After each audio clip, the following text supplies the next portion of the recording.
Thank you very much, Ellen. Welcome everyone to our planning board meeting for Tuesday, August the 2nd. Call to order, declarations of conflict of interest.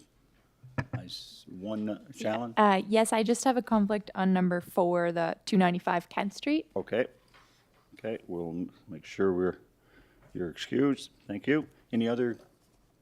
No? Okay, great, thank you. Approval of the agenda. I have a mover and a seconder for that. Moved by Bob Kenny, seconded by Paul Connolly. All those in favor? Perfect, that's everyone, thank you. Adoption of the minutes for the planning board meeting on Monday, July 4th. Moved by Councillor McCabe, seconded by Councillor Yankov. All those in favor? Thank you, everyone. Great. Business arising from the minutes? I see none. Great, we're moving right along. So we'll get into reports. We have some variances first, and the first one is 4648 Victoria Street, PID number 353466. And I believe Emily is here to give a presentation. Thank you very much. Nice to have you here, Emily. Thank you, Mr. Chair.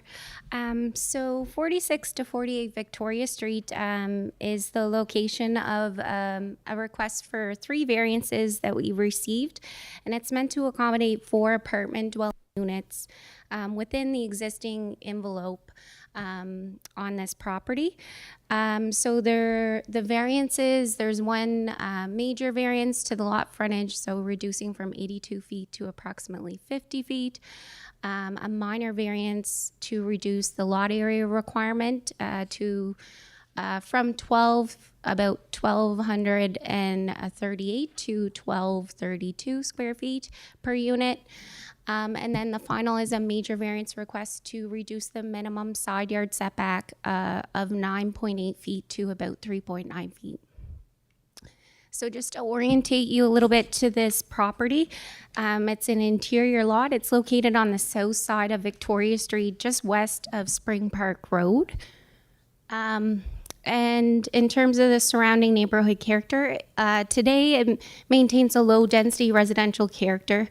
However, the subject property and properties to the east, west, and south are designated medium density residential by the official plan and zone medium density residential, so R3, by the zoning and development bylaw. And you can see the zoning map on the left there with the dark shaded green that represents the R3 zoning that applies. And on the right, it's just a street view image of the subject property. That was just a few days ago when I visited the site. So it's located about 500 feet north of the city's 500 lot area boundary.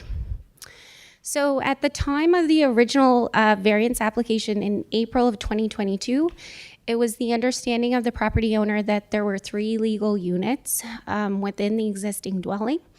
However, planning staff did a look into the records, and the most recent record that we found was a permit issued in December of 1986, and it was for 2 apartment dwelling units and 5 lodging, so boarding rooms, on the property, and then no recent permit records since that time were located. So under the regulations of the zoning bylaw, those 2 apartment dwelling units are considered legal non-conforming, and the remainder of the dwelling is considered lodging rooms. So the property owner is proposing to convert these lodging rooms to 2 apartment dwelling units. So that results in a total of 4 units on the property. So for a little more background here, in May 2022, there was a notification letter sent to surrounding residents regarding the request, and it included the survey plan on the left, so it was kind of limited in the information on it. It just showed the frontage, the lot frontage, and the area, and the depth of the lot. So based on that, the request at that time was for lot frontage and area variances. But following this notification, the application was postponed from proceeding to planning board, and that was meant to provide the applicant an opportunity to have a detailed survey grading plan prepared, including more, detailed information, including the proposed parking design. So you see that on the right, that detailed grading plan that was provided in early July. So following our receipt of this updated grading plan, there was information about the side yard setback, and it was noted that the side yard setback is deficient as well relative to current requirements for a 4-unit dwelling. So it's kind of a technical update as well to the application. So notification letter was circulated once again to surrounding residents to advise them of this technical update and that it would be at this meeting today for consideration. So in response to the notifications, I will say notification number 1, we received 7 letters of objection, and then that July notification, in response to that, we received 5 letters of objection.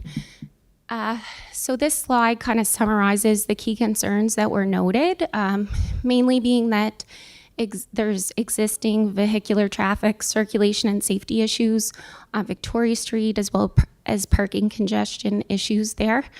And just the general sentiment that Victoria Street is unable to support additional vehicular traffic or on-street parking. There was concerns about the current standards and property standards, maintenance issues related to the property, concerns with it being deficient in size, and that an apartment dwelling wouldn't harmonize with the surrounding character of the neighborhood. There was also concern about snow removal in the winter months, and that resulting in parking overflow onto Victoria Street. So, looking at this application from an official plan perspective, we see that it represents compact urban form and infill development that maximizes the use of existing underground services, which is supported by the official plan. It's also located within about 500 feet of the city's 500 lot area, so close to employment, transit, community services, and facilities. So locating residential development in proximity to those services are certainly encouraged by the official plan. The proposal also represents a moderately higher intensity use, but it does maintain that existing building envelope. So the massing and scale would harmonize with the character of adjacent dwellings, and there'd be limited built form impacts resulting from that. So that's all supported by the official plan. From a zoning bylaw regulation perspective, an apartment dwelling type does conform with the uses permitted on this property under the zoning. And the proposal won't further reduce the existing deficient side yard setback, and there'd be limited privacy impacts as a result. And we see in the detailed grading serving plan the applicant provided that the parking and driveway access does meet the applicable standards in the zoning and development bylaw. Finally, we did defer to Public Works regarding the traffic and off-property parking concerns. Public Works, the manager expressed no concern, provided that the on-site parking requirements are being met, which they are. We see that in the detailed grading plan. And CPS does enforce the dangerous, hazardous, and unsightly premise bylaw and the nuisance bylaw. So we reached out to them for comment regarding those property standard concerns that were noted in the letters from surrounding residents, and the bylaw enforcement officer expressed no concerns. So in light of those considerations, we are recommending approval of the variance request subject to conditions. One being that there's no expansion to the existing dwelling envelope. Number 2, that it continues to conform with the parking provisions of the zoning bylaw. And 3, that the new dwelling units are designed and renovated as per the National Building Code requirements. And that would be determined through the building and development permit review process. So that concludes my presentation. I welcome any questions or comments from folks here. Thank you very much, Emily. Just before we do get into questions, I did forget just because of our Ellen might have to leave, so I'm just going to make sure that everyone knows that when we vote, I'll probably be mentioning your name. Just a lot of times I'll just, because Ellen might have to leave, so on the record, I'll be mentioning your names. And just in speaking with that, I should introduce all of us anyway. So I'm Chair McLeod. We have Councillor Yankoff, and we have Councillor McCabe as the Vice Chair. And we have 7 resident members. We have Basil Hambley, Bobby Kenny, Chris Fournier, Paul Connolly, Rosemary Herbert, and Shalon Murray. And we also have Donna Waddell, our acting CAO. So thank you very much, everybody. So I will be mentioning names as we go along. So saying that, any questions, please ask. Mr. Connolly.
Okay, there we go.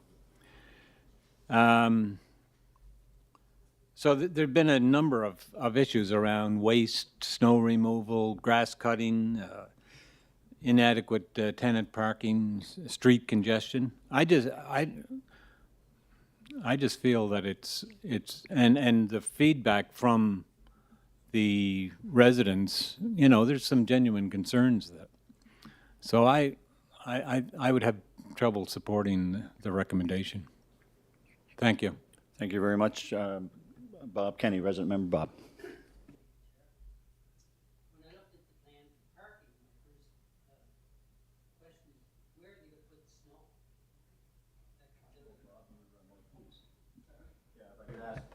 Have everyone just try and remember to use your mic. Thank you. So my question, Chair, is when you look at the back of the property where the parking is going to be, where will the snow go in the winter when they clear those parking spots out? Because they have to keep the other side of it open for people to come in the laneway to get to those parking spots. So I don't know how they would do that. I could just speak to it from a zoning and development bylaw standpoint. So in terms of requirements for having snow storage area, we don't have currently provisions in the zoning bylaw when there's a parking lot that requires where 4 or more spaces are required. There's no required snow storage area as of right now in the zoning and development bylaw. So that may be perhaps a housekeeping item that we need to consider for future zoning and development bylaw updates. I will say that in that grading plan that you see in front of you, there's 5 parking spaces that are currently provided. So that exceeds the 4 required spaces. So technically they could remove 1 parking space right now and still meet the zoning and development bylaw requirements in terms of size and having maneuvering area as well. So in the instance that there needs to be a snow storage area, if you wanted to attach that to the conditions of approval, perhaps there could be a consideration to removing one of those spaces to accommodate that. There is some wiggle room in terms of the design of the parking lot today. So that's just my 2 cents from a zoning bylaw perspective. Okay, thank you. Thank you very much. Councillor Yankoff. Thank you for your report, Emily. Just to echo what's already been said, the street is teeny, teeny, tiny. Going to a 4-unit, although we only have to permit 4 parking spots, there's not too many people now that rent an apartment that don't have 2 vehicles, and we have a teeny tiny street that already, you can barely get down that street. I've driven by a few times, and it looks like they've already started the work, so I wouldn't mind somebody being able to speak to that, whether or not I'm just seeing it accurately, or perhaps there's permits that were given previous to these requirements. And the other thing is, the people that own this space, they have not, I have seen over the years, uncut grass, poor garbage removal, and from what I don't know for sure, but I'm not even sure if the landlords of the building are living here to be able to ensure that their tenants are following the rules or not. I don't know.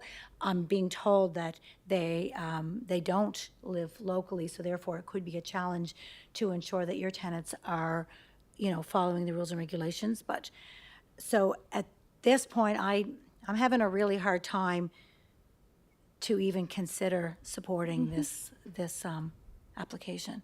Yeah. Sure. But I wouldn't mind knowing if the work has already started. Sure. So I did visit the property myself within the past week.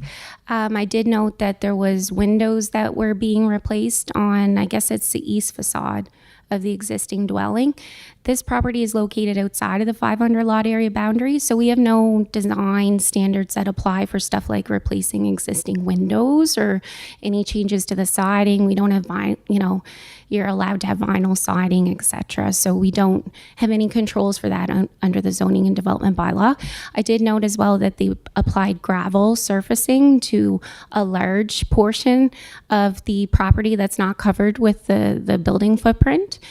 We did request that they prepare a grading plan for us to demonstrate that there's sufficient landscaping that's being provided, and that surface water runoff is going to be controlled properly, so it's not going over to adjacent properties, which is what would be our primary concern when it comes to surfacing, that landscaping and stormwater management is being addressed. So that grading plan did confirm they're providing sufficient landscaping, and drainage is being directed towards the street, which is what Public Works encourages as well, and under the zoning bylaw, you can't direct it to adjoining lots.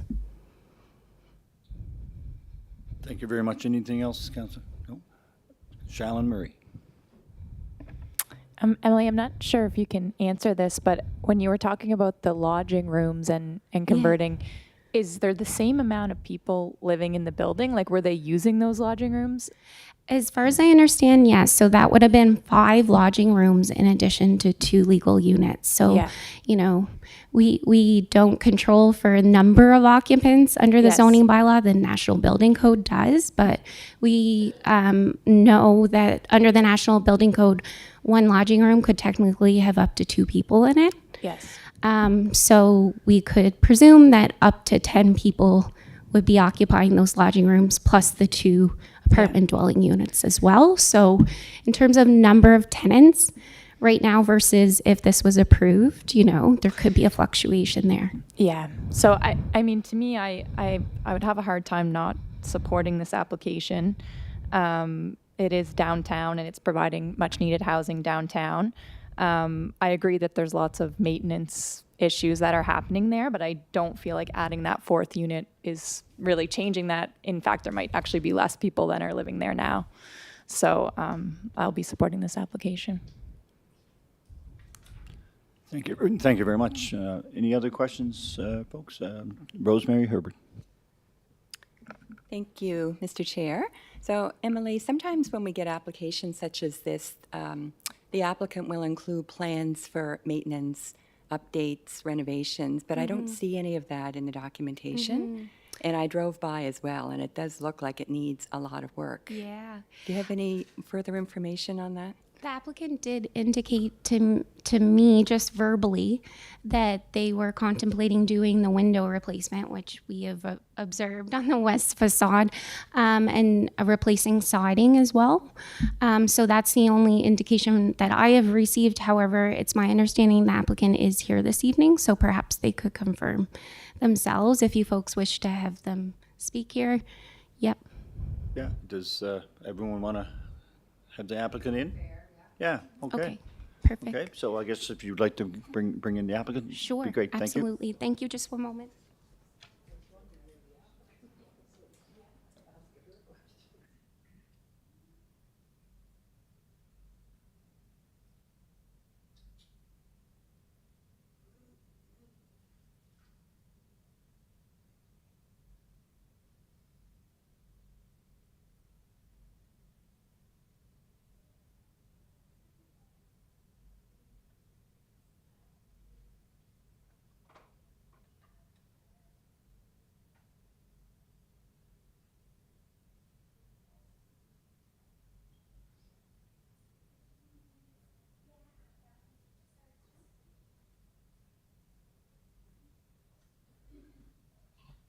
This is just the podium and the microphone's on. Thank you. Hello, Nice to meet you all. Welcome to Planning Board. Thank you. Yeah, so I heard some of your questions outside, so I wanted to have a chance to address them. Some of the main concerns that I heard from the letters that I saw were about mainly parking and the increase in number of potential tenants. So just to give you guys a background, as Emily said, the upstairs, it was individual rooms. So we rented it not as 5, but 4 rooms because we thought 5 was too many for the property. And so we have 4 single guys renting. And some of the other concerns, we share the same concerns. It's really difficult to manage a group of single guys to get them to be accountable for garbage, for snow removal, things like that. They're always blaming each other. It's not my mess, it's theirs. So that's one of the main reasons actually why we wanted to convert the upstairs into 2 separate 1-bedroom units so that each unit could be more accountable for each other. I'm Jenny's son. I lived in one of the 1-bedroom units downstairs a few years ago for a couple of years. And we ended up having to sort through garbage, pull out stuff out of compost, make sure it's sorted just so that people would pick it up. And, it's not nice to deal with. So anyway, we should be limiting the number of tenants. It should be fewer tenants. Now upstairs it's 4. We want to get it down to just 2 1-bedroom units. So 1 or 2 other people per unit. And we will be limiting the number of parking spaces like we do for the other 1-bedroom units to just 1 per unit. I'm not sure if there were any other questions I forgot to address. Renovations, yes. So right now we're trying to get all of the exterior renewed. So the new windows, all the windows are being replaced with new vinyl windows that are more energy efficient, and then also insulation and new siding. So I think that picture from the beginning was quite recent. You can see some of the foam for underneath the vinyl already, and the back of the house already has new vinyl put on. So there's just working on that right now. And yeah, we do live here, so we're here. I was going to ask that. So. I personally don't, sorry. I live in Egypt. I just visit here in the summer, but my parents have been living here for about 20 years. They live in Charlottetown. Yeah. So, if I may ask, so when you're away, like, will your parents be the property management, like as far as ongoing issues? The residents expressed about the grass cutting and just general, upkeep of the property. Is that going to be addressed? Yes. So my dad mows the lawn in the summer, and right now we try to get. So previously we've had the property for about 10 years, probably. Yeah, around 10 years. So previously, they tried to get snow removal services to come in, but they said it was too narrow for them, so they wouldn't come in. And they were afraid of, I don't know, maybe scraping the sides or something. So we asked the tenants to clear it. When I lived there for 3 years, I didn't see anybody park on the street in the winter. because of lack of parking. We also, I don't know if you guys mentioned, but there was a vacant lot across the street that's owned by a friend of my dad's, and they gave us permission to park there, 2 vehicles, like just in the front, and we put some gravel down there too, so that we could park there. But you know, like the city removes snow in the summer or in the winter, we're not allowed to park on the street. So there was no parking on the street in the winter. I can't speak for when I didn't live here, but for those almost 3 years that I was here, nobody parked on the street. So just to clarify, so my understanding now is that there should be less cars parking because you're going from 4 down to 2 one-bedrooms? Is Yeah, that exactly. 4 residents down to 2? Yeah, and we will maintain the grass still, and we will still try to, the people that are, the contractors that are putting on the vinyl, they were just telling us that they know some snow removal people that might be able to get in there. So we're still looking into if it's possible to take care of that as well for our tenants, so that they don't have to do it. Thank you very much. Any questions for the applicant at this point? No? Okay, thank you very much for coming in, and Emily will be in touch. Thank you. Thank you. Okay, folks, so any other comments at this point? I can read off basically where we're going, and we can do whatever, or if someone has a motion. But basically, I can read just so staff's recommendation is for us to approve, which would mean reduce the minimum lot frontage requirement from 82 to 50 feet. It would reduce the minimum lot area requirement from 1237.9 per unit to approximately 1232 square feet per unit. And the third is to reduce the minimum side yard setback requirement, 9.8 feet to approximately 3.9 feet. That's where we're at. Do we want to put a motion on the floor at this time, or do we want to speak on that some more? Thank you, Chair. I'm kind of with Shallon a little bit on, we're not increasing a footprint. They're looking at trying to better the outside condition from what we just heard. It is another unit in Charlottetown. I can empathize with that snow removal on that. I think it would be challenging if it was a one-bedroom unit to get in behind there with snow removal. Everything is close and that street is tiny. The parking, again, we have to ensure that it's being enforced. If they're not allowed on the street, then, that police are called and they're removed. And I do also agree with you, Emily, that we need to look at stronger bylaws around snow storage in our future bylaws. But I'm going to support this application to move forward as is. So just on the snow removal, so there's not an exact bylaw, but we do have bylaws where water runoff cannot happen onto someone else's property. So come springtime, it would be enforced for sure. But I think it's important that that's something that is explained to the applicant that it would be nice to keep it to a minimum. But I'm a little vague on if we had trouble before. And now we're putting in more parking spots. How is the snow clearing going to be better? I guess that's my...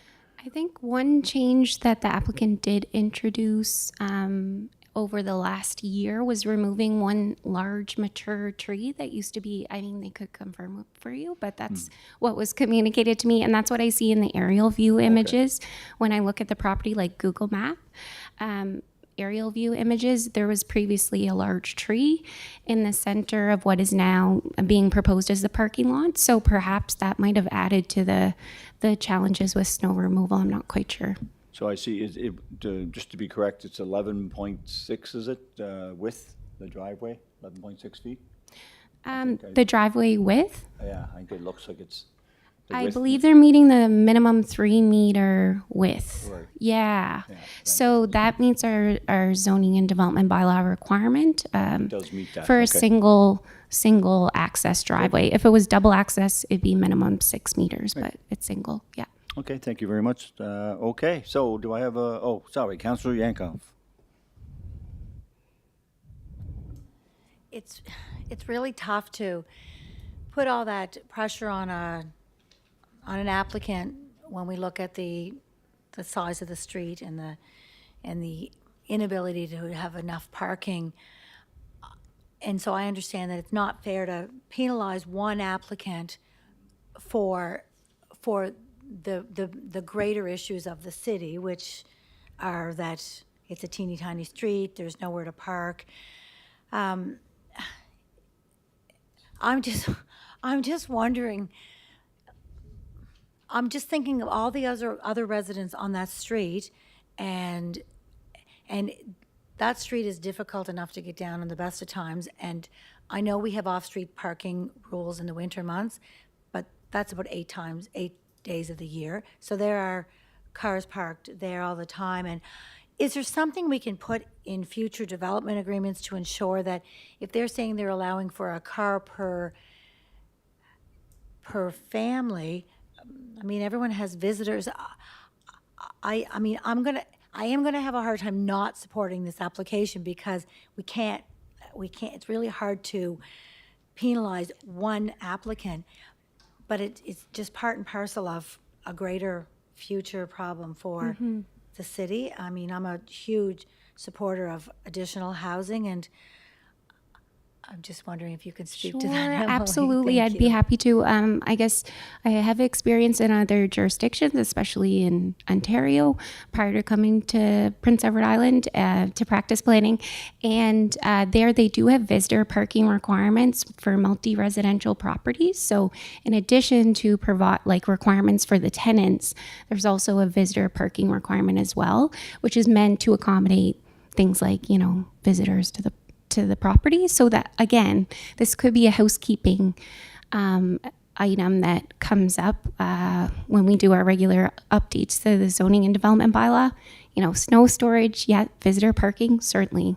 Those are things we can look at.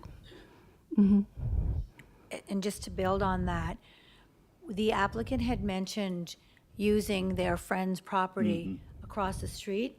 I don't think we can even put that into discussion when we're deciding that, because laying gravel on another person's property to accommodate parking, that to me doesn't even come into the discussion item. So did you have any? Yeah, I would echo that off-site parking is strictly prohibited. We cannot support that from a zoning and development bylaw perspective. So yeah. And just one final comment on that. When he mentioned they put a bunch of gravel down on that property to park, is that even something you can do without a permit? I don't know.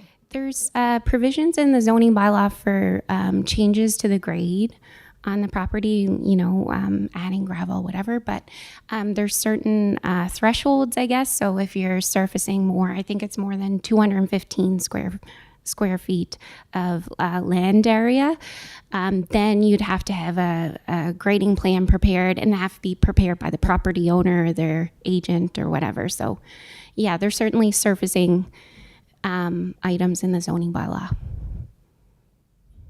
Okay, folks, I think we've pretty well got everything that we need to know. Do we have a motion? Just, I was going to sorry, make a comment. Mr. I Collins. think in light of the comments that the owner developer made today, I would be prepared to support the motion. Okay. So, Councillor McCabe. I will move to support staff recommendation to support this application and move it to council. Okay, so we have a mover. Do I have a seconder? Mr. Connolly, okay, moved by Councillor McCabe. All those in favor of staff's recommendation, please put up your hand. So, Councillor Yankoff, Councillor McCabe, Shallon Murray, Rosemary Herbert, Basil Hambley, Paul Connolly, and Chris Fournier.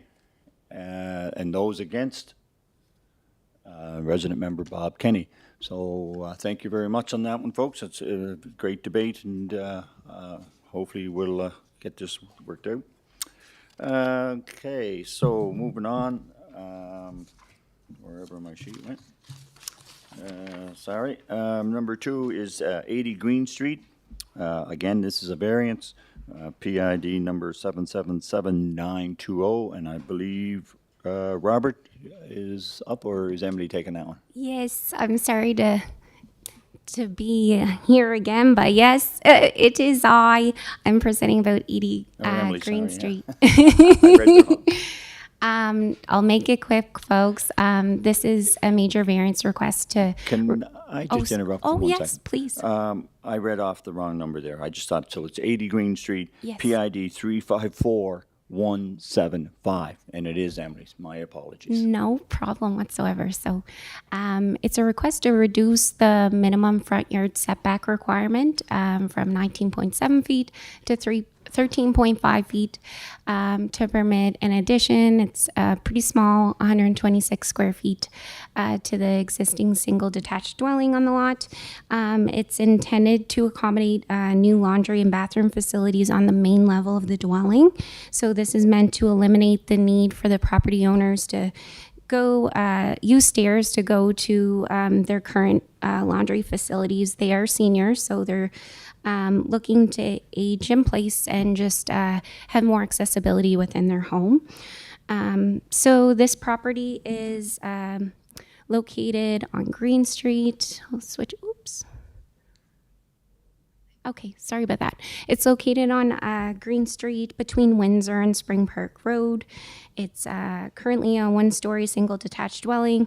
There's a detached garage in the back, and today the property is designated medium-density residential and zoned medium-density residential as well.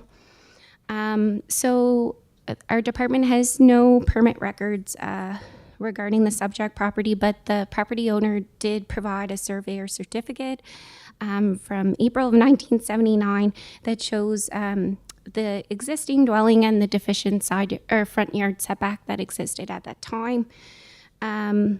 So we would consider it a legal non-conforming dwelling for that reason. We received 2 letters through the public notification process, one just looking for clarity on the variance request and the other expressing support for the application. So just a quick summary of what we found in our analysis. So again, this is a legal non-conforming front yard setback. It existed since, as far as we know, 1979.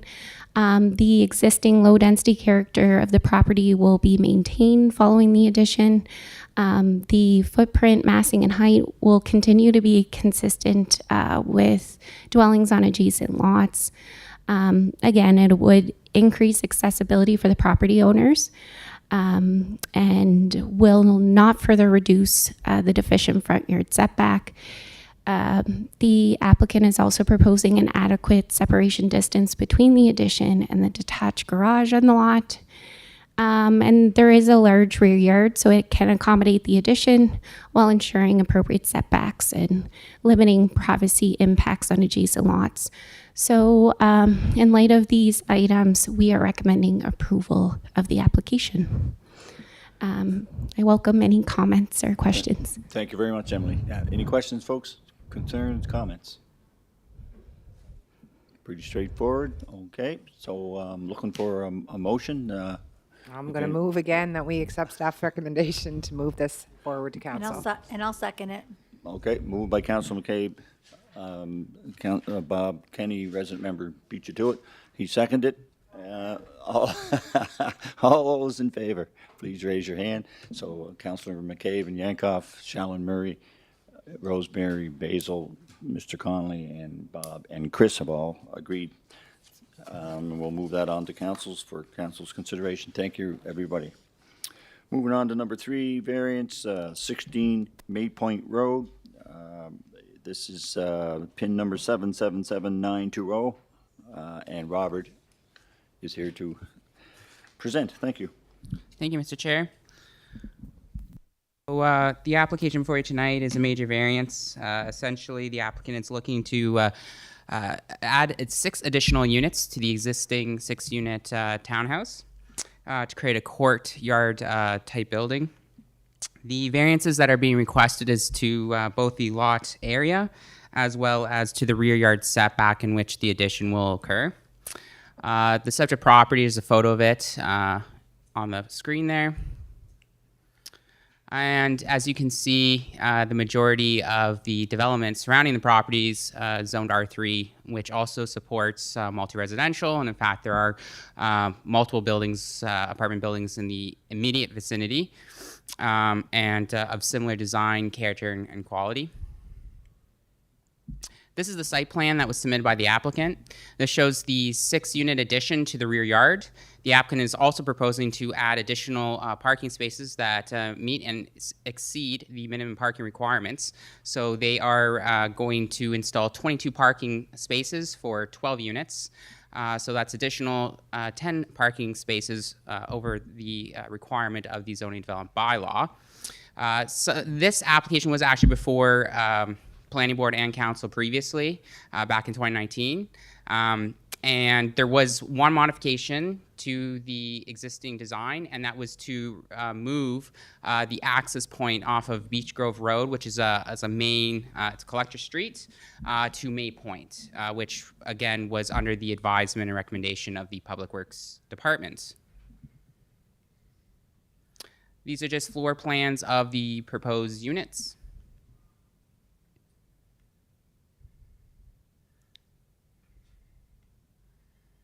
We received one letter of objection during the circulation period. That letter was from a property owner in an adjacent neighborhood, in a lower density residential neighborhood. Essentially, they had some concerns in regards to the increase in density, decrease in the minimum rear yard setbacks, as well as other concerns regarding privacy, cleanliness, safety. They mentioned issues of trespass and noise were outlined in the letter. However, when you consult the official plan, analysis points to very clearly that we needed additional units that can be, obviously inferred from our low vacancy rate of 1.5%. But looking at the OP policies that support intensification along existing city services, which this does, also within built-up areas and areas that also already have multi-unit developments, which this area does, there is support for this development. So we provided kind of an outline of positives, neutral, and shortcomings. That outline is in your report. But to sum it up, staff is recommending that both variances approve in order for the developer to create 6 additional units. I'm more than happy to take any questions from the board, and the applicant and owner is here as well to answer any questions. Thank you. Thank you very much, Robert. Well done. Any comments, folks? I do have just one question myself. So the shortcoming is the fact that he doesn't have the setback in the rear. And we did have residents say that because of that noise and whatnot. Can you just explain that, why staff is giving that recommendation? Go for Certainly. So the applicant's still proposing to maintain 3.5 meters. It's a considerable amount of setback, considering it's around 10 feet. Okay. We don't have any concerns, obviously, from a building code perspective, which this would be reviewed through the permitting process. You have to have 4 feet minimum before fire separations kick in. But essentially, this provides still an adequate amount of room for setback for a structure to property line. And as I stated previously, a lot of developments within the existing area too are of the same type of build quality setback-wise. Thank you very much, Robert. Any other comments, concerns? More clarification. We approved this in 2019, did we not? So now it's just a change from entrance on Beach Grove to entrance on and 1 extra unit? Correct, Councilor McCabe. So council did approve this in 2019. However, since no building permit was submitted and any work was underdone, the approval expired. So essentially, the applicant did come back with the recommendation that the access point be moved to May Point Road as per Public Works comments. And my last clarification, because there were issues, concerns with residents utilizing the bins and stuff. That stuff's all been no issues or anything that we're aware of since that time? Since that time, our department has received any complaints. Again, waste management pickup is through the applicant, as is snow clearing, so. Good questions, thank you. Any other comments, concerns? If not, the applicant is here, but I think look like we've got our mind made up to put a motion on the floor, so I guess if there's no questions for the applicant, we'll look for a motion. Shallon Murray will move. I'll move that we accept staff's recommendation. Thank you very much. I will second it. Seconded by Councillor Yankoff. You're quick this time. All those in favor of staff's recommendation to move to council? That would be everybody, so you're still good, Ellen? Is that okay? Great. Thank you, everybody. We'll move that on to council. So, number 4, 295 Kent Street, PID number 344911. And I believe Emily is working overtime. You're getting Laurel's work. I guess so. Thank you very much. Yes, so I am presenting on behalf of my colleague this evening, Laurel, who's out this week. So this is a major variance request for 295 Kent Street. It's zoned institutional, and the request is to allow a reduction in the required flankage yard setback from 7.6 meters to about 1.28 meters. So this property is part of the Holland College campus. It's currently occupied by 2 Holland College School of Performing Arts buildings. You can see in the image on the right, there's some tree coverage there, but you can kind of see the what appears as the visual appearance of a garage. They refer to it as the SOPA building, which is used today as a studio, I understand, for the Holland College Performing Arts students. And then there's the building at the corner of the lot too. So it's at the corner of Cumberland and Kent Street. So properties to the west and north maintain a low to medium density of residential character, which is kind of unique for a campus institutional area. So properties to the east, west, and south are zoned institutional, while properties to the northwest, and northeast are zoned downtown neighborhood. So here you see a site plan. In red, it shows the proposed addition to the SOPA garage. It was at one time an accessory building, the SOPA garage, and it now again houses the performance venue for the college students. The addition will provide Holland College with additional office space as well as additional practice and performance space for the students. And I'll just flip through quickly some rendered views of the addition, which is the red component on the right there, the 2-story component. So this is looking from Kent Street toward the addition. This view is from Kent Street as well, just a little further back. So it's kind of tucked in behind that existing yellow building. And this is a view from Cumberland Street towards the addition. Sorry, folks. So in Laurel's analysis, she looked at this project as infill development that maximizes the use of existing underground services. And looking at the flankage yard setback, she found that it aligns with the front yard setback of existing buildings fronting Cumberland Street. So the required 7.6 meter flankage yard setback would be inconsistent with that existing character there. The proposed architectural design, it does harmonize with that existing kind of residential character along Cumberland Street and then moving west towards the downtown on Kent Street. And the design was accepted by the independent design reviewer and the design review board a couple weeks back. It was considered by design review board because it's located in the 500 lot area. So those design standards apply. And Laurel did find that, institutional parcels are typically larger in size. This is unique in that it was formerly zoned residential, this lot, and it's institutional today. So it is more limited in size relative to the standard institutional parcel. And in terms of parking, The addition under the zoning bylaw doesn't require any additional parking because it's located in the 500 lot area and less than 4,220 square feet in size. So that kind of summarizes the key findings in Laurel's analysis, and I'll do my best to respond to any questions from you folks as well. Thank you very much, Emily. And just as a last-minute thought, even though I'm not voting, I probably will remove myself from this. I'll ask the vice chair to bring on the discussion and ask for the vote, as I'm an employee of Holland College, so just to be on the safe side. But, okay, thank you.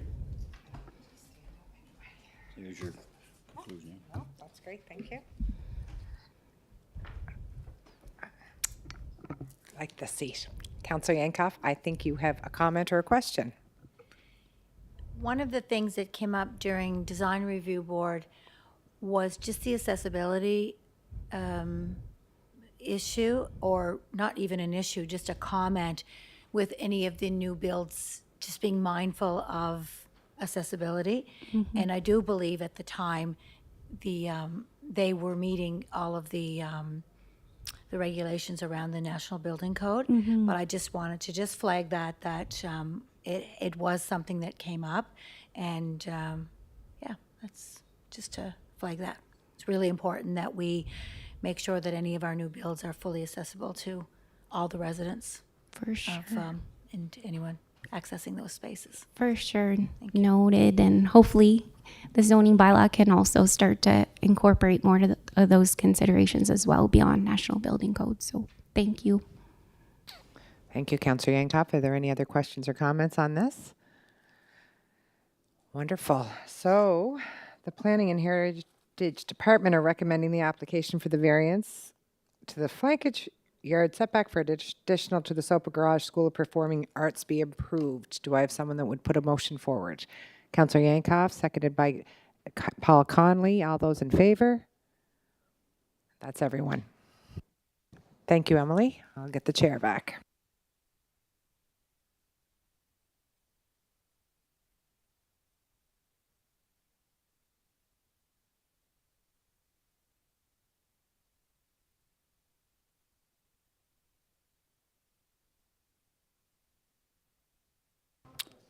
Thank you very much, Councilor McCabe. Thank you, everybody. Okay, we are now into a rezoning, site-specific exemption, 93 and 95 Belvedere Avenue, PID number 373092 and 373100. Robert is here on the floor for a presentation.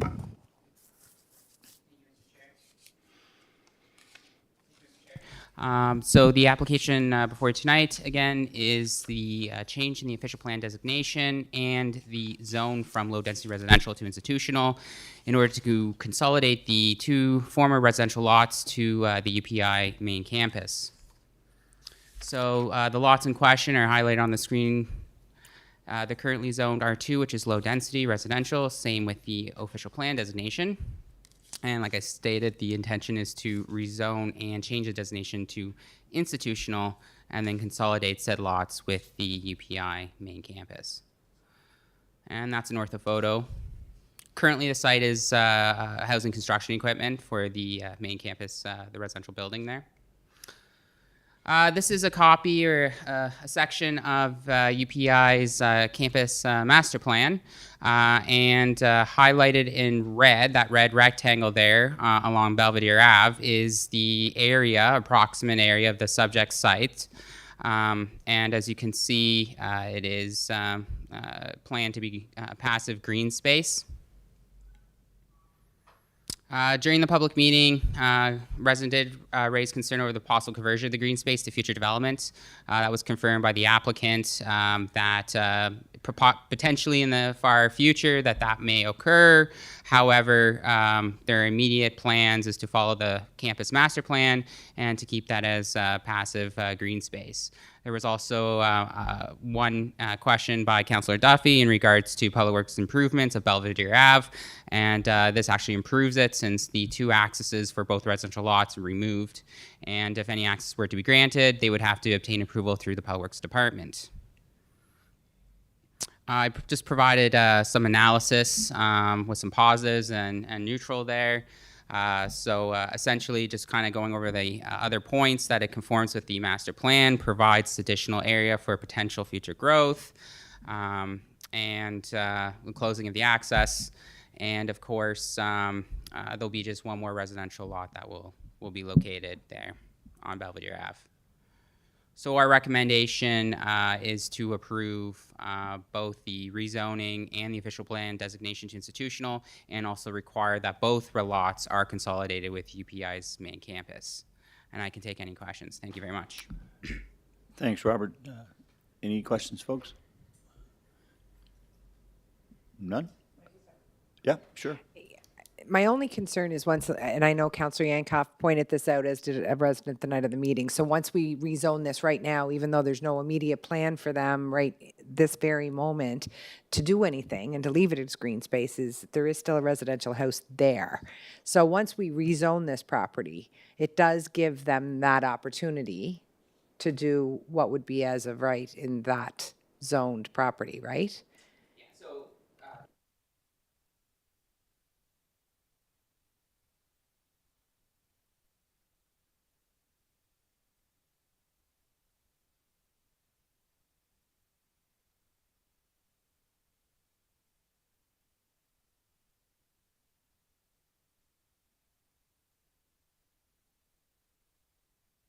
And I guess I understand that. I'm just wondering why we're in, and I think you had that question, is why are we in such a rush to rezone it right now when there's no plan or need in the near future? Like, if there's no plan right now, why the rush to rezone the property when there's still an R1 property beside it?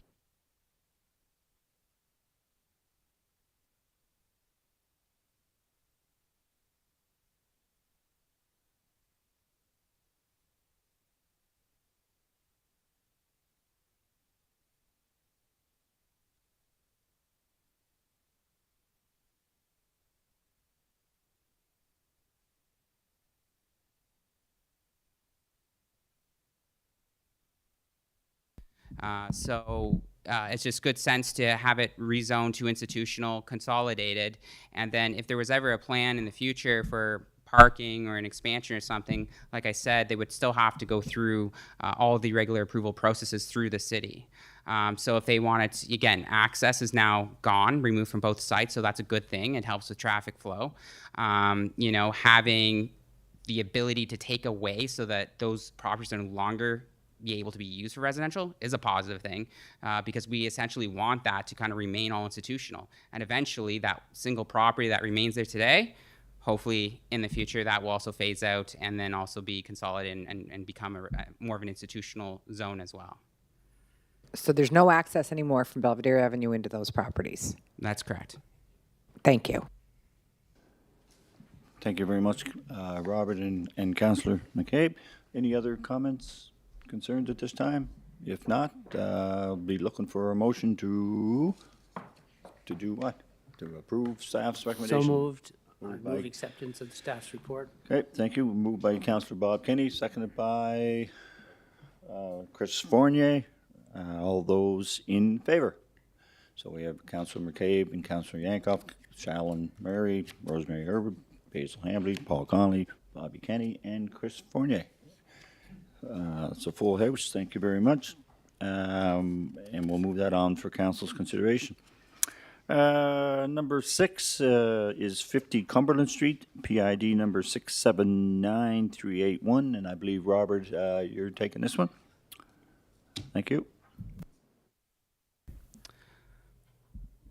So the request is to a concept plan in the CDA zone in order to allow Maritime Electric to construct their new building to house the generator that will be removed from the existing building, and the existing plant decommissioned with those stacks as per the Eastern Gateway master plan. So that is the request by the applicant.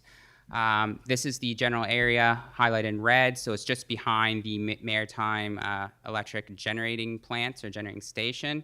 And basically the project consists of a 2-story building, Maritime Electric proposes, again, the building is constructed south of the parking lot, and that parking lot, I believe, is south of the Holland College parking lot. That's being leased by Holland College by Maritime Electric. The building will be situated off of Richmond Street roadway there.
Everyone hear me? Yeah, perfect. All right, great.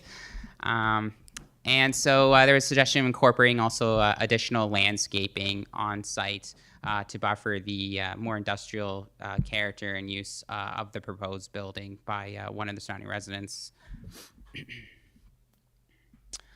So Laurel provided basically analysis, which you can reference here in your reports. Essentially, the demolition of the larger electric plant is in line with the official plan, as follows the Eastern Gateway Master Plan. And one of the neutrals of the site will continue as a long-term industrial use of the city, which again, the Eastern Gateway Master Plan does donate those lands in that area as a long-term industrial use. So I guess keep that in mind. So the recommendation from staff is to approve the development concept as presented for Maritime Electric, and then to decommission the existing plant and smokestacks. And I will try to take any questions that I can on this application. Thank you very much. Thank you very much, Robert. Any concerns, questions? I will just add that the Eastern Gateway plan, I was on planning at that time, and Maritime Electric was very much a big player in the Eastern Gateway plan. They expressed their concerns, and the city expressed theirs, and they're both on the same page. I can tell you that. You know, the biggest thing about Maritime Electric is it's a necessity, and and that was very much brought to the forefront at the time, and you know, there's transmission lines, everything runs through there, and they were very accommodating with the Eastern Gateway plan. So just wanted to make sure everyone's aware of that, because there is, you know, when you mention the Eastern Gateway, you know, it's very much they're a partner together in that. So just to clear the air on that one. And I believe, Rosemary, you had a question. Thank you, Mr. Chair.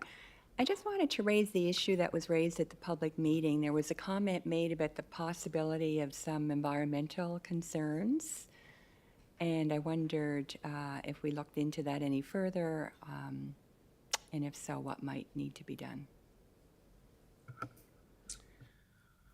Through the chair to the board member.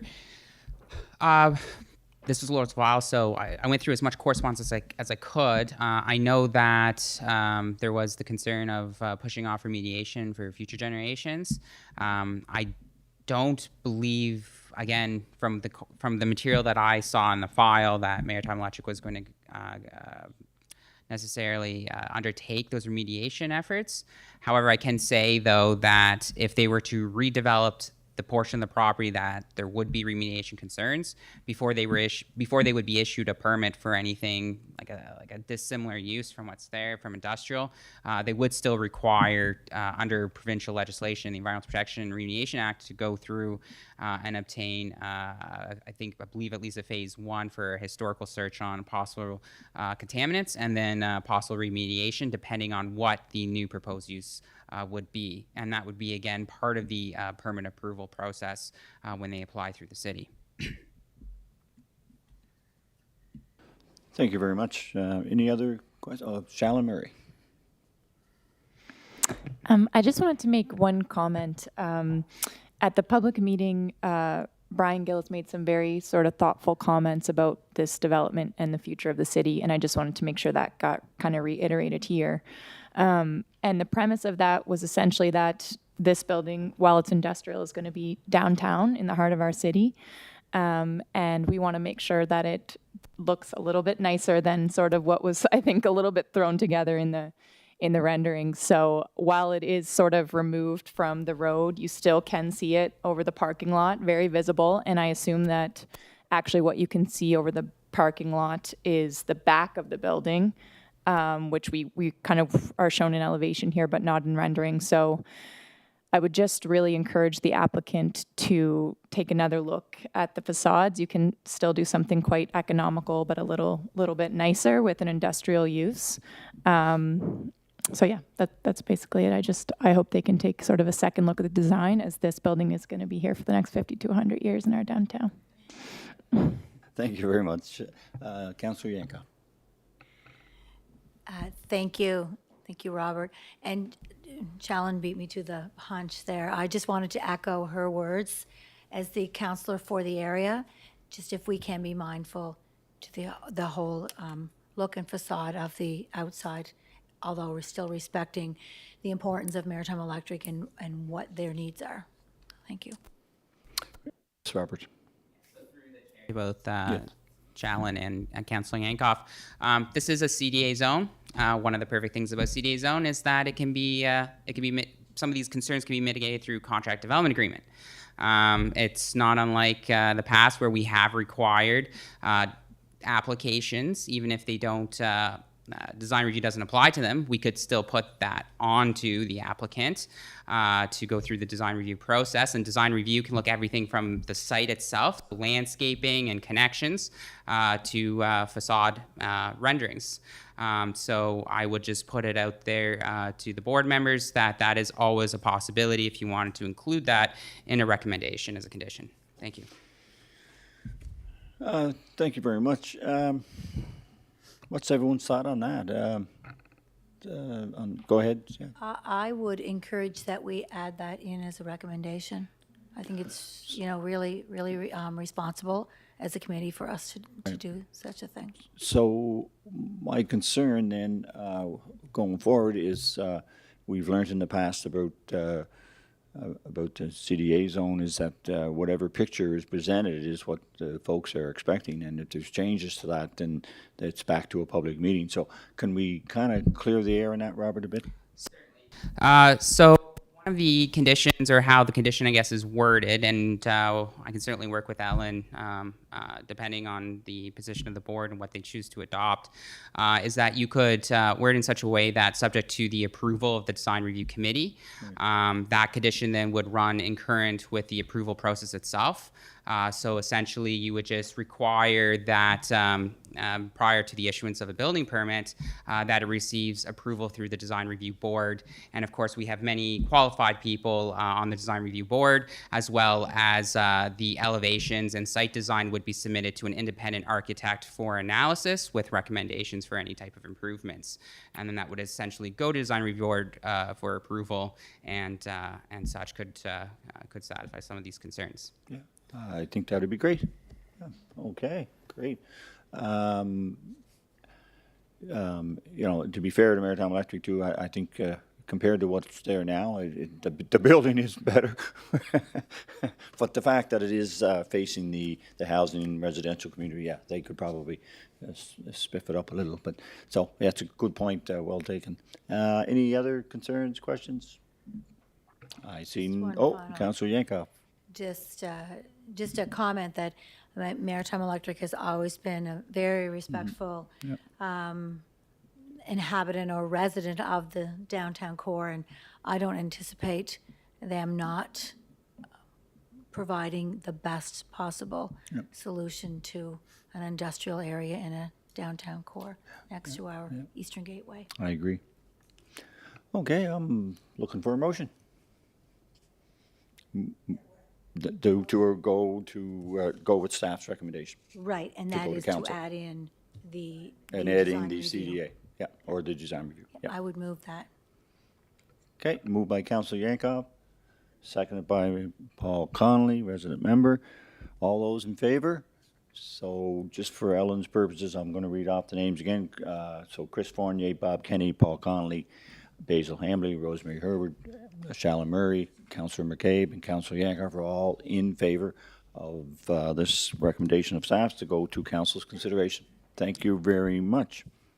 Good And- discussion. Sorry, Mr. Yes, Robert. Just for clarification, just for Ellen's minutes, with the condition that the building elevation is approved through the design review process Right. prior to the issuance of a building development Exactly. permit. Yep. Thank you. Perfect, thank you. Okay, so moving on to number 7, section C, is the zoning and development bylaw PHZD.2, which is the proposed amendments. Alex is away, so Robert, you have the floor one more time. Thank you, Chair. Lucky you. Essentially, there was a request from the public to staff to amend Section 4.3 of the zoning development bylaw, and that is to basically remove the requirement to have a 6-foot fence erected around a swimming pool in the event that they have a pool cover. So that's the request for the amendment itself. Just grabbing some slides from the public meeting. I believe everyone was there, so I will just go through this quick, but there's kind of an example of a mechanical pool cover. So some background on this. So there was a request to have that removed if they, for the fencing to be removed if they have a motorized pool cover. The owner suggested or cited the province of Alberta has code requirements that would actually allow for this to happen. So when staff did look at the Alberta code as well, but they realized that under our provincial building code, there is no such sections that exist. So the province responded to this request by suggesting that fencing was a purview of the municipality. However, looking at the precedent set by the province of Alberta, in fact, it actually does reside within a code, provincial code review, to have someone professional again to ensure that the I guess the motorized mechanism works and that the pool cover is built to a sufficient standard. Basically, staff would realize that this would trigger changes or require changes under our PEI, provincial building code, and that's what we've seen. Jurisdictional scan, again, Alberta. Allow for the 6-foot fence to be removed in case of motorized pool cover. However, they do have code requirements that would state to what standard those motorized pool covers have to be built to. Staff has found a few examples across Canada that would actually show that fencing is not. Most Canadian municipalities do require a fence, a 6-foot fence minimum around any pool.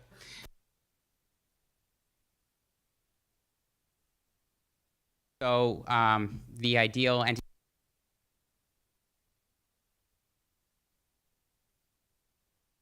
the province of Alberta, then after all, since there are no code regulations at the provincial level nor the national building code level, how are staff supposed to review even motorized pool covers for compliance if we were to issue a permit.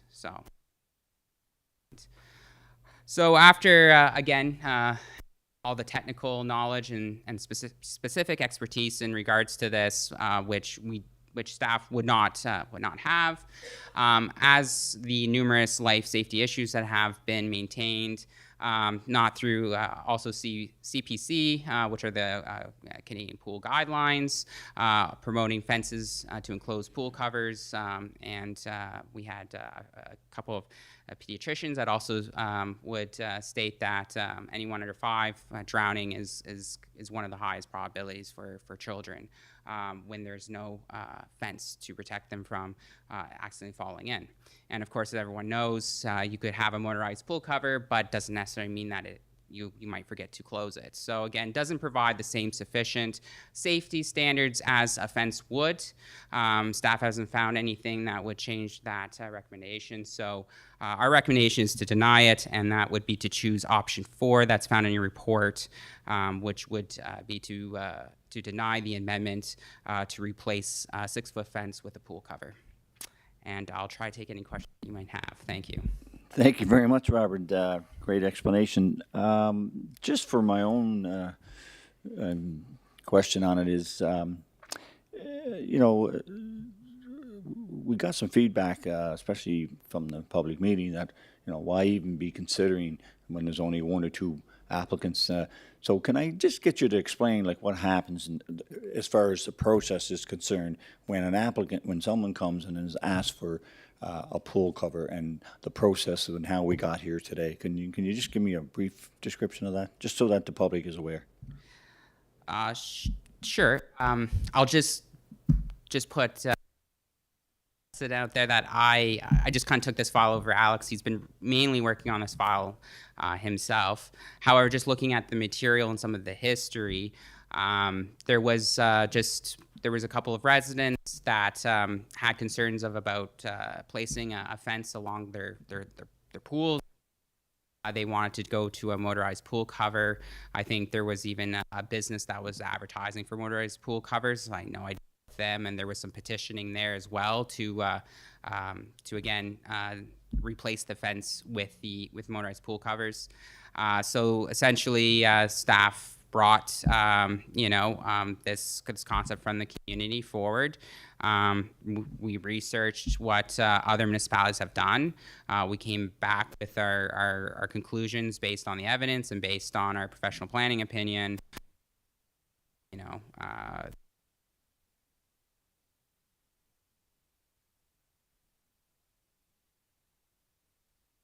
That like anything, a zoning bylaw is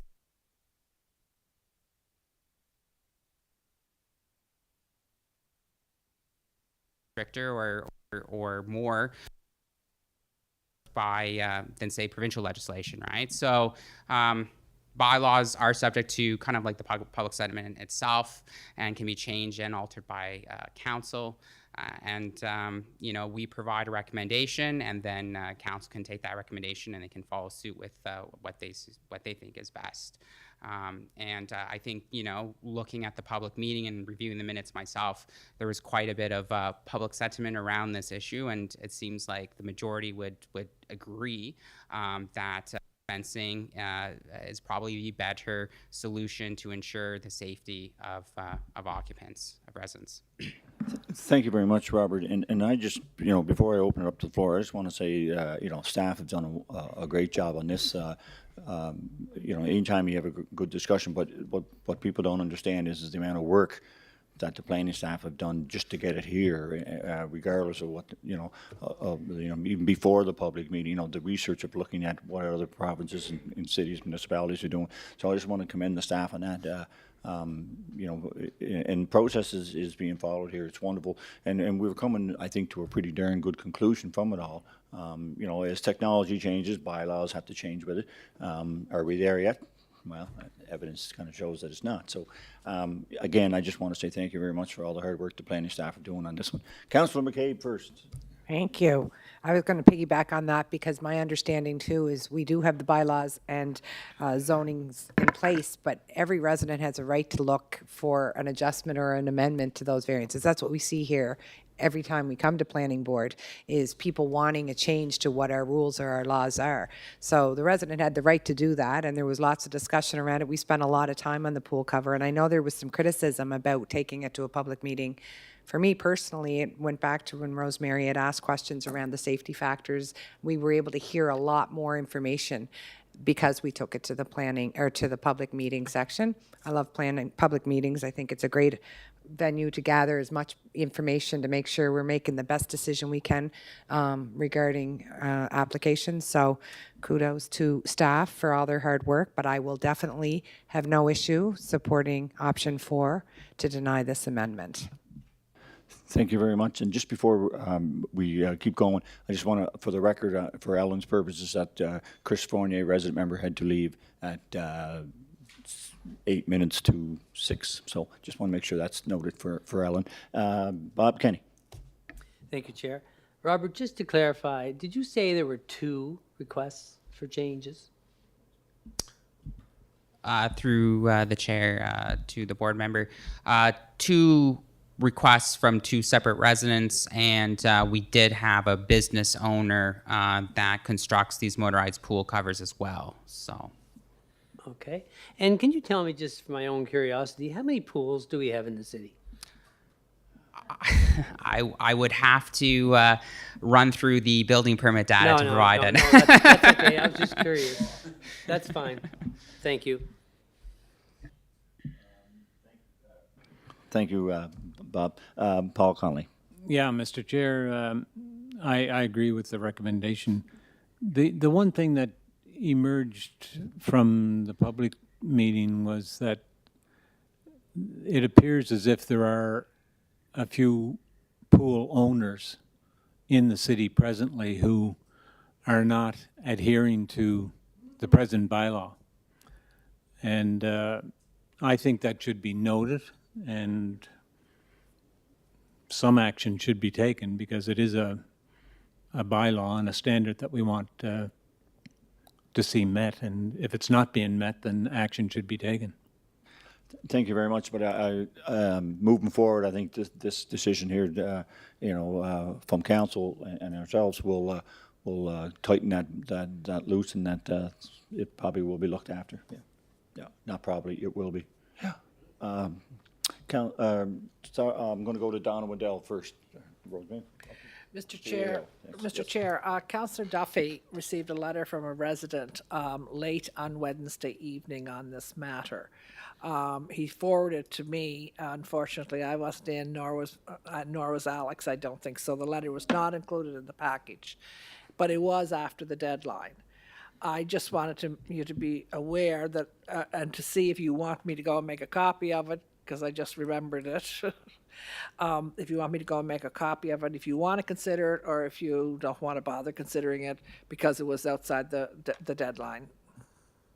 Robert, I'll let you answer that, but I would think if it's outside the deadline, I don't think we can accept it. But if, Robert, you want to mention any now?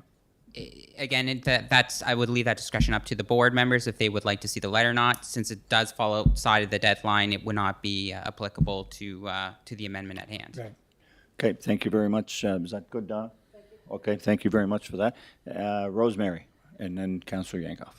Thank you very much, Robert. And I just wanted to make a comment just for consideration, because I know the staff in the planning office are extremely busy. And I would suggest that if the research shows that an issue like this does not, that there are major problems such as safety considerations, which we did find out, that, the staff has some jurisdiction over deciding whether to pursue that or not, because I know you've put an extreme, Alex has done an awful lot of work on this issue for 2 applicants. And when we get into the research, really, there was abundant research to show that it's not a good move forward. So I'd just like to kind of commend the staff, but also say that I think the staff should have some authority over deciding whether or not to move forward with something like this. Thank you very much, Rosemary. And just to kind of give you my 2 cents worth, if it wasn't for the public meeting, though, we found out from a resident that that has a mechanical pool cover, that there's also other issues, right, that staff would not understand or even be able to comprehend, and that is, there is no drainage, right, and that water does sit on these pool covers, and a child can easily drown in that situation, even when the pool cover is closed. So I agree with you, but at the same time, we learned a lot from that public meeting, right? And I just think the staff has an obligation to the council and to the public to to present as much information and let the public, and something as heavy as this, I think we learned a lot from the public meeting, and that process worked to a T. But I do agree. I know what you're saying. Are we wasting time? But I think at the end of the day, council will really appreciate all the time that the planning board and the planning staff have done in putting this package together, because all the information is there. So thank you, though. And Robert, if you want to add to that, you're more than welcome. Councillor Yankoff. Thank you. One of the interesting pieces of information that came forward in the public meeting was the fact that you can purchase a standalone blow-up pool that can be up to, is it 3 feet? It sits in a back property, and there's no fence for those.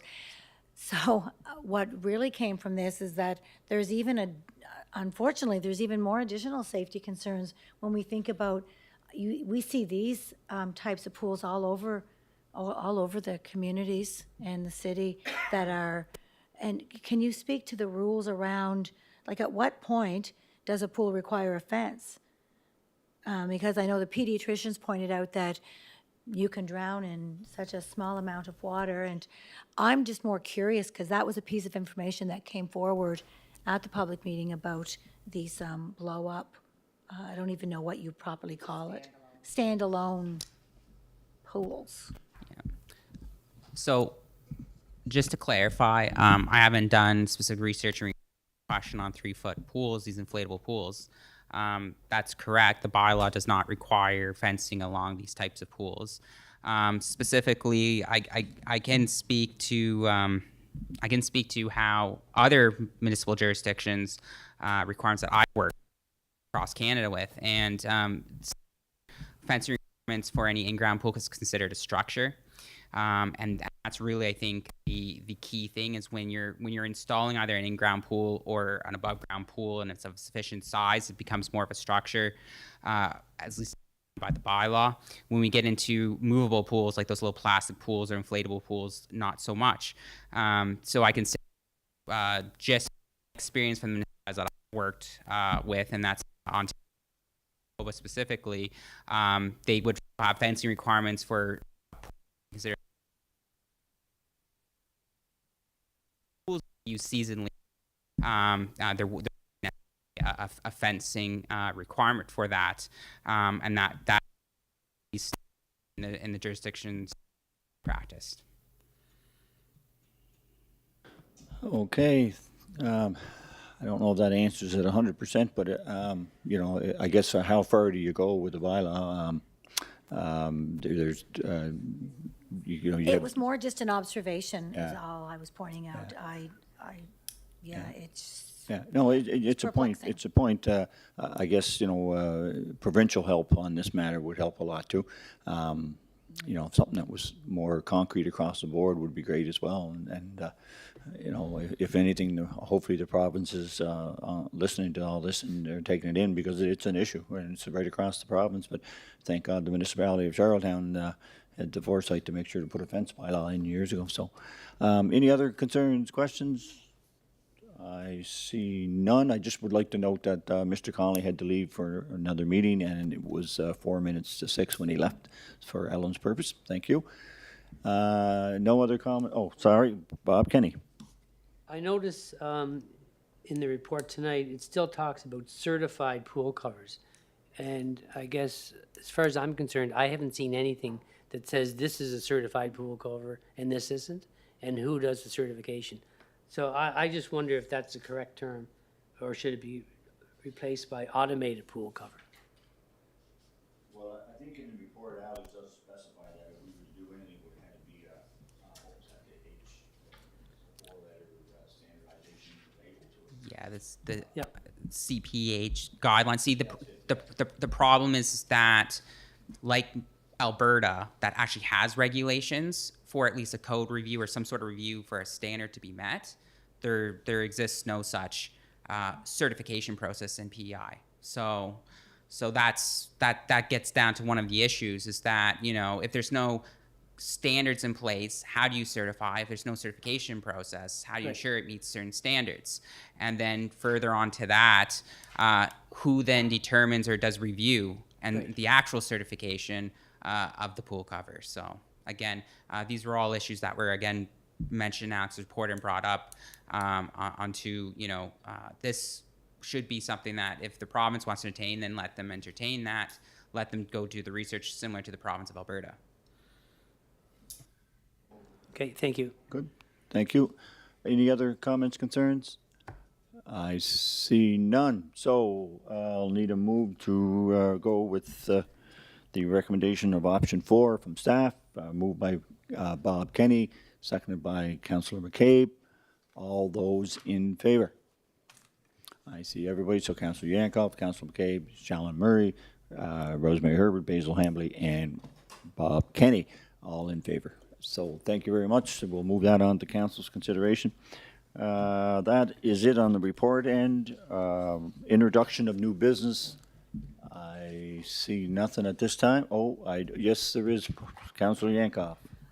I'm just wondering if there's any update on the official plan, and I know that it came in, we were doing it in conjunction with the strategic planning. I'm just curious of, you know, we have these major variances and minor variances, and I know there was talk, but we haven't had a planning committee meeting in a while, and I just wonder if you have any kind of updates. I think, no. I think it is on Alex's agenda. The staff were all taking their turns on holidays, that type of thing, so I don't think they had a chance to really address everything, but I know, you know, the plan is being worked on, and these are definitely things that could be added. But Robert, you can speak to that. Yeah, I can certainly speak to that through Chair to Councillor Yankoff. So we're currently working with the consultants. They've just completed their background and policy gap analysis. So they've reviewed our zoning bylaw, our secondary plans, and the existing official plan, as well as the previous attempt at the official plan in 2014. So they've reviewed that. We've provided them with also studies on other issues such as housing, short-term rentals, and parkland dedication. So they have been looking at that and reviewing it in the context of going forward with public consultation. So that policy gap analysis has been completed. It's with us to review right now, and then the next kind of phase iteration will be kind of going out towards to the public to obtain some ideas and concepts and feedback from the residents. And then at that time, and that's scheduled to be about fall of this year, they would then work on draft policies. So then a draft document, and then that document would still have to follow, you know, the similar, like a zoning amendment, or in this case, a new official plan. So again, we'd be going to the planning board for recommendation to public consultation, and then back to planning board and council for a decision. So that's kind of the process, just kind of a snapshot of it. But yes, they are in the midst. They have finished their review of existing policies and studies, and they're just preparing a summary analysis for us. Thank you very much. Good. Okay, thank you. Councillor McCabe. Can I just ask, and maybe this is not even our department, but if we were looking at development, including new developments of subdivisions and stuff, having to provide the infrastructure like sidewalks and stuff, would that be incorporated into like official plan, or is that in a separate area altogether? So through the chair to Councillor McCabe, whenever you're looking at the construction of sidewalks, which is basically public infrastructure and resides in the public right-of-way, that kind of purview resides with Public Works Department. However, you could have policies that kind of support or encourage, the provision of amenities or basics such as like sidewalks and infrastructure such as that. So there is a possibility and potential that yes, you could recommend or require that in some form of a higher level policy in the OP, but then it would also necessitate a requirement or a change to Public Works bylaws in order that they're carrying out and fulfilling that vision of the OP. Because the OP is more of a visioning document, and then when you get down into the bylaws, that's more of the implementation document that supports and carries out the vision. So it would require Public Works involvement in that as well to ensure that it's actually carried out as so. Exactly, and I just think we need to be cognitive of that as we're coming out of that silos work a little bit more, so that moving forward it's at least recognized, because when you think of planning and developers, it's planning and development that kind of start moving that. So just wanted to put that in public record. Okay, thank you very much, and I believe that's a good question to ask the CAO to have it put on council's agenda, to have a discussion on where we are with that, because I know there's, it's an ongoing discussions with the province as well to go there. So, and I know they are ongoing, so that'd be a good information session for council. But thank you very much for the question. Rosemary Herbert. Robert, you got us going here on the official plan, but so when you were talking about the visioning, that's exciting, and I'd be interested in knowing what does that entail, because it seems like a lot of the work that we do here, obviously it's very important, but it tends to be rather reactive. We're reacting to applications in terms of bylaws. So what does the visioning process for the official plan look like? Who has input into it? And kind of like, is health included in it, or how broad is it? Through the chair to the board member.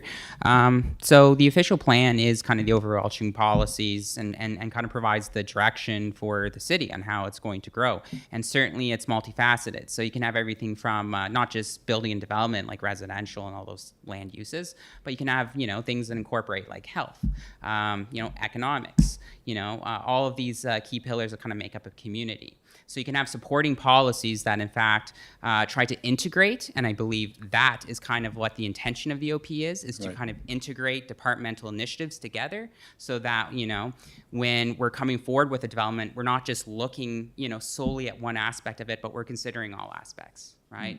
And that just essentially creates a better community. So part of the visioning exercise is that consultants will hold workshops and open houses to get some ideas on what residents deem important. So there's been a couple, there's been quite a few I've been involved myself. And so essentially you kind of go to the public, you have an open house, you start a discussion, you try to get them to think about some of these broader aspects of their community, and then you kind of hone in and give them the ability to kind of, present a vision of what they deem or what they feel is important. And you kind of cipher through that and try to figure out, okay, well, what are some connections that we can make? So if you want complete communities, then obviously, active transportation, that hits environmental and health, right? Looking at intensification and density along built-up areas and close to amenities and services, right?